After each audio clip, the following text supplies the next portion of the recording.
നോക്കി നിൽക്കെ ഒരു കൗണ്ടർ കൾച്ചർ അവരെ പിടിച്ചുകൊണ്ട് പോവാണ്. പെട്ടെന്ന് അവരുടെ ലാംഗ്വേജ് മാറുന്നു, രീതി മാറുന്നു, നടപടികൾ മാറുന്നു, റെസ്പോൺസ് മാറുന്നു, സംസാര രീതി മാറുന്നു, പെർസ്പെക്റ്റീവ് മാറുന്നു.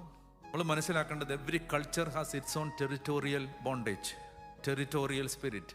ഇതിനോട് മനുഷ്യന് ഫൈറ്റ് ചെയ്യാൻ പറ്റില്ല. നിങ്ങൾക്ക് ഒറ്റ ആൾക്ക് ഇതിനോട് ഫൈറ്റ് ചെയ്യാൻ പറ്റില്ല. ഫൈറ്റ് ചെയ്യണമെങ്കിൽ യു നീഡ് ഡിവൈൻ അസിസ്റ്റൻസ്. അതിന് ബിബ്ലിക്കലി ദൈവം തന്ന ഏറ്റവും നല്ല മെത്തേഡാണ് offer, sacrifice and loosen, reduce the power of the evil spirit. ഹൃദയങ്ങൾ കീഴടങ്ങാൻ ബലിയോളം വലിയൊരു ആയുധം നൽകപ്പെട്ടിട്ടില്ല. മനുഷ്യര് മാറാൻ ബലിയോളം നല്ല ഒരായുധം നൽകപ്പെട്ടിട്ടില്ല.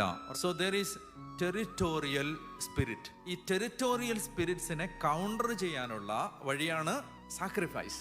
അപ്പൊ എവിടെല്ലാം പിശാചിന് ആരാധന സമർപ്പിക്കപ്പെടുന്നുണ്ടോ അവിടെല്ലാം പിശാച് ശക്തി